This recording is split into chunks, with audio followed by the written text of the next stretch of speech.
আজকে আপনাদের জন্য নিয়ে এসেছি সুস্বাদু ট্যাংরা মাছের তেল ঝাল। এটি খুবই সহজ ও প্রচলিত একটি রান্না। বাঙালিদের ঘরে ঘরে এই রান্নাটি খুবই জনপ্রিয়। তাহলে চলুন দেখে নিই আজকের এই রেসিপি। নমস্কার বন্ধুরা, আমি পায়েল।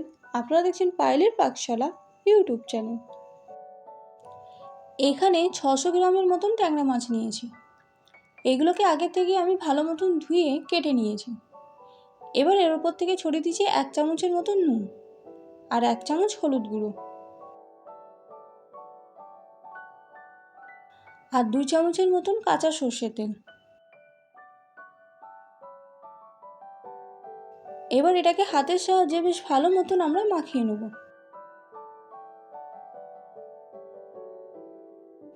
এবার এটাকে সাইডে রেখেই একটা মশলা বানিয়ে নিই। এবার এই বাটির মধ্যে দিয়ে দিচ্ছি 1 চামচ জিরের গুঁড়ো আর 1 চামচ লাল লঙ্কার গুঁড়ো। জল দিয়ে এটার একটা আমরা পেস্ট বানিয়ে নেব।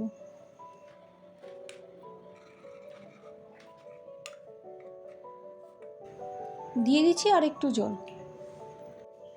এই পেস্টটা হবে খুব একটা ঘনও না, আবার খুব একটা পাতলাও না, একদম মিডিয়ামে রাখতে হবে, ঠিক এইরকম। এবার আমরা ট্যাংরা মাছগুলোকে ভেজে নেব। এই ট্যাংরা মাছ ভাজার একটা টিপস আপনাদের জানিয়ে রাখি। যখনই ট্যাংরা মাছ ভাজবেন, নুন হলুদ মাখানোর পর ওপর থেকে শুকনো আটা ছড়িয়ে নেবেন, ঠিক এরকমভাবে। দেখবেন এইভাবে শুকনো আটা ওপর থেকে ছড়িয়ে নিলে ট্যাংরা মাছ ভাজার সময় যে ছেটকায় সেটা আর হবে না। দুই দিকটা ভালো মতন মাখিয়েও নিতে পারেন বা শুধু ওপর থেকে ছড়িয়েও নিতে পারেন। আটা আমার মাখানো হয়ে গেছে। এবার এগুলোকে তেলে ভেজে নেব।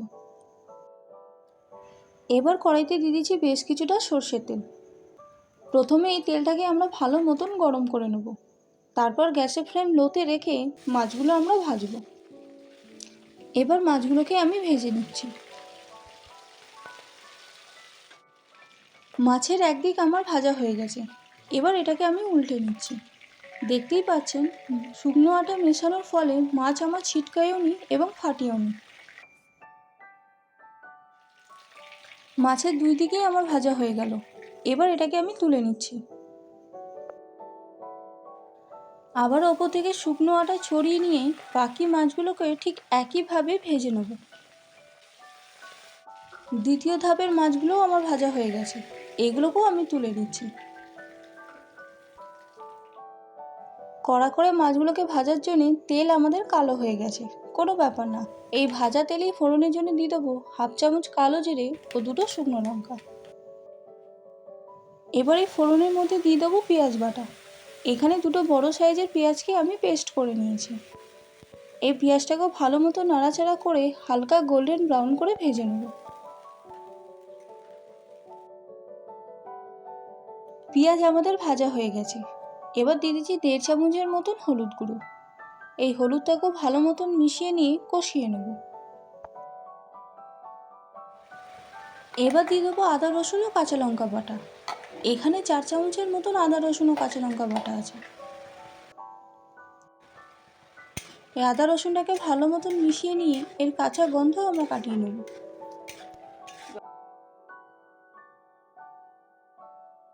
আদা রসুনের কাঁচা গন্ধ কেটে গেছে এবং তেলও ছেড়ে দিয়েছে। এবার দিয়ে দিচ্ছি মশলার সেই ঘোলটা।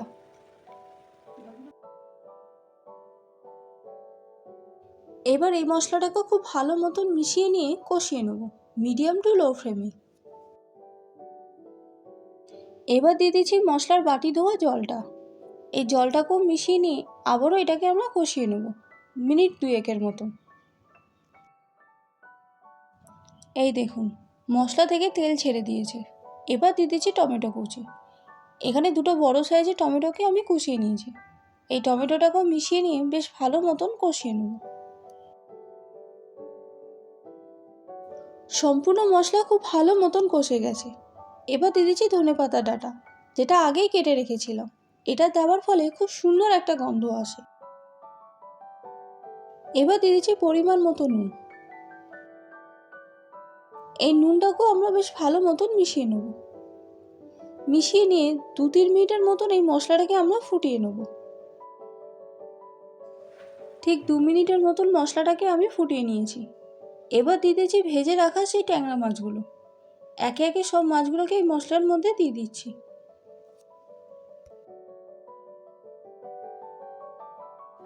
এবার খুবই আলতু হাতে এই ট্যাংরা মাছগুলোকে এই মশলার সাথে মাখিয়ে নেব।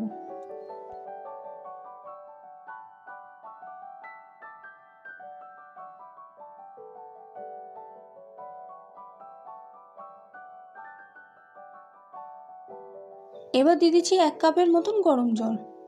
এই জলটাকেও মিশিয়ে নিয়ে আবারও এটাকে 2-3 মিনিটের মতন আমরা ফুটিয়ে নেব। সম্পূর্ণ রান্না আমার হয়ে গেছে। এবার ওপর থেকে ছড়িয়ে দিচ্ছি চিনি 1 চামচ, আর ছড়িয়ে দিচ্ছি ধনেপাতা কুচি। এই দুটো উপকরণকে খুব আলতু হাতে মিশিয়ে নিয়ে গ্যাসের ফ্লেম অফ করে এটাকে 5 মিনিটের জন্য স্ট্যান্ডিং টাইমে রেখে দেবো। তাহলে রেডি হয়ে গেল সুগন্ধে ভরা মজাদার এই ট্যাংরা মাছের তেল ঝাল। তারপর এটাকে গরম ভাতের সাথে পরিবেশন করলে এর স্বাদ আরও 2 গুণ বাড়িয়ে তোলে। ভিডিওটি কেমন লাগলো অবশ্যই জানিয়েন। আবারও দেখা হবে আপনাদের সাথে অন্য কোনো রেসিপিতে। ততক্ষণের জন্য আসি। নমস্কার।